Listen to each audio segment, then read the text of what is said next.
Kwanza kabisa tukiongelea Tume ya Taifa ya UNESCO, mara nyingi watu wengi hawawezi wakatofautisha kati ya Tume ya Taifa ya UNESCO na UNESCO.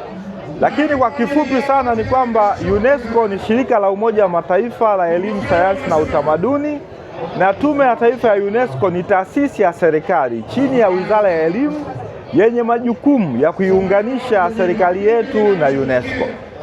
Hapa katika maonyesho ya Maksatu, kwanza tumeshiriki ikiwa ni fursa ya kukutana na wadau mbalimbali, kuwaeleza fursa mbalimbali ambazo zipo katika UNESCO, shughuli zetu na matokeo mbalimbali ya kazi ambazo zimefanyika hapa nchini.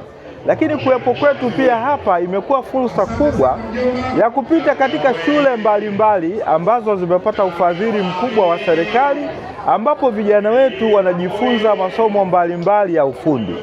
Tumetembelea hizi shule kwanza kabisa kutaka kuangalia kama kuna muunganiko wa kile wanachojifunza na mahitaji ya soko.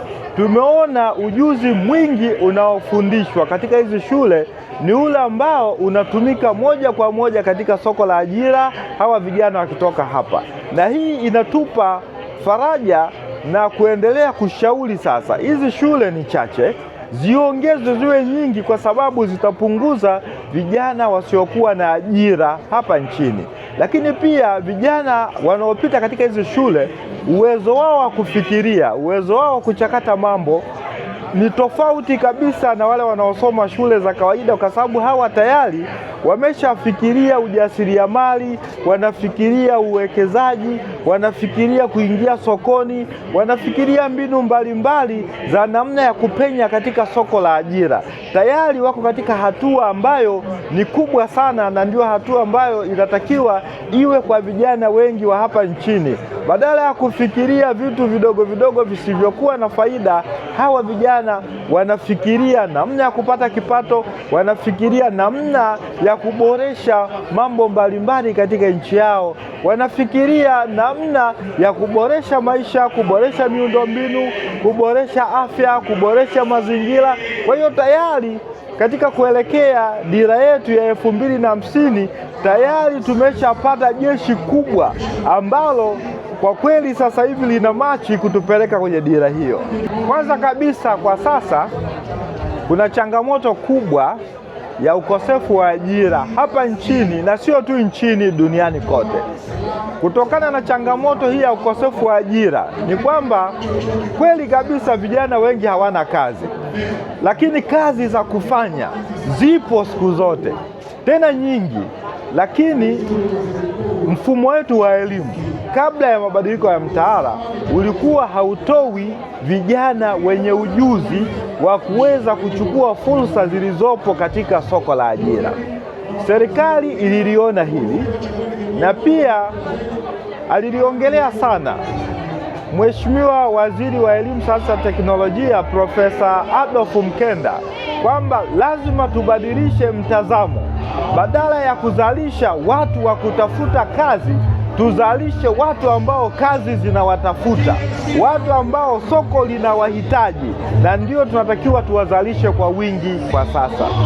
Serikali ilivyoanza huu mtaala mpya wa amali, tayari tunaona vijana wanaopata ujuzi, na tumeona ambao wamemaliza, ambao tayari wamejiajiri na wengine wameajiriwa, na kwamba hawa wanaomaliza hawatembei na vyeti barabarani kutafuta kazi, kwa sababu kazi zinawasubiri.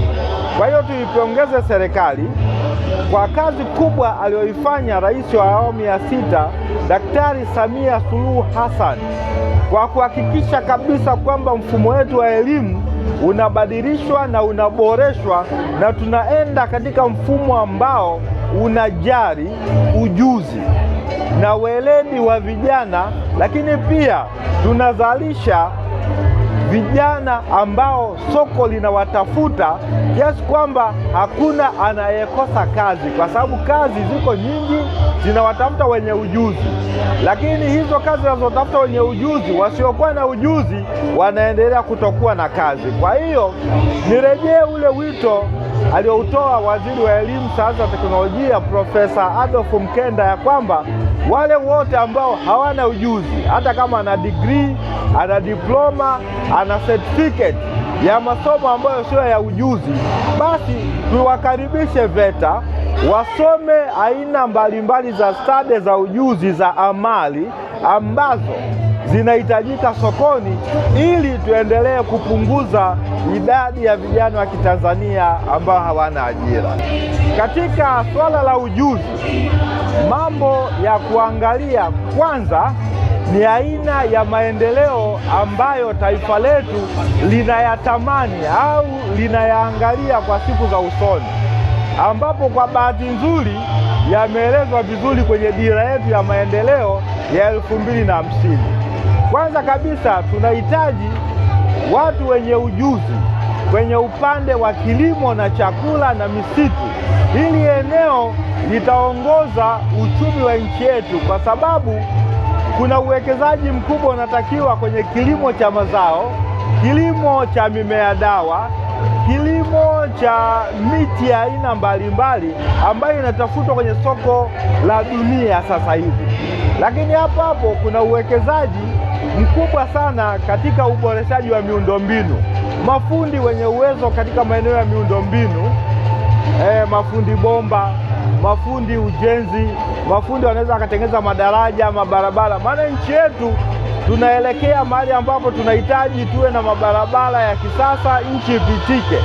Lakini ili tufike hapo tunahitaji tuwe na mafundi, tunahitaji tuwe na wataalamu wa umeme ambao ni wazuri, watakaotuwezesha kufanya mambo makubwa. Maana sasa hivi tuna umeme wa uhakika nchi hii, lakini umeme sio tu wa kuwasha taa nyumbani. Umeme huu unatakiwa uzalishe bidhaa. Tunahitaji wataalamu, tunahitaji viwanda vidogo vidogo, tunahitaji viwanda vya kati, tunahitaji viwanda vikubwa.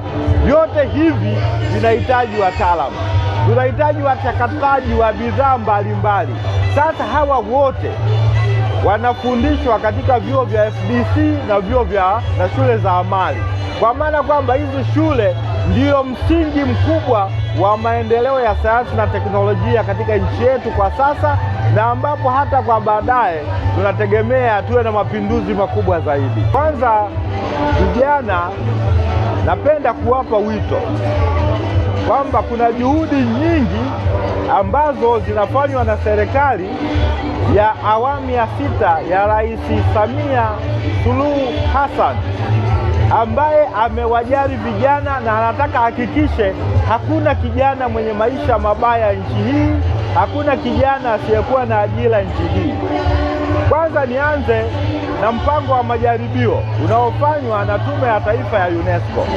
Tume ya Taifa ya UNESCO kwa sasa hivi inafanya mradi wa majaribio wa kuangalia wale vijana ambao hawakumaliza shule ya msingi, alikomea labda darasa la kwanza au la pili au la tatu au la 4 au la 5 au la 6, hakumaliza darasa la 7. Hawa vijana katika wilaya za Geita, Masasi na eneo la Unguja wanapewa mafunzo kwanza ya kusoma, ya kuandika na kuhesabu. Baada ya hapo, kulingana na eneo, wanafundishwa masomo ya ujuzi, na baada ya kupata ujuzi ambao unatumika moja kwa moja sokoni, hawa vijana wataingia sokoni, wataanza kufanya kazi sawa na yule kijana aliyemaliza darasa la 7 au form 4 na au yule aliyepita vyuo vya ufundi. Baada ya huu mradi kufanikiwa katika haya maeneo matatu, nao tutausambaza nchi nzima kuhakikisha kwamba hamna kijana wa Kitanzania anayeachwa nyuma, kama anavyoelekeza rais wetu Dr. Samia Suluhu Hassan. Lakini pia vijana ambao wamemaliza shule za msingi na sekondari, ambao wako mtaani, hawana ujuzi, hawana kazi, tupende kuambia kwamba kuna fursa ambazo serikali imezitoa za VETA na vyuo vya FDC.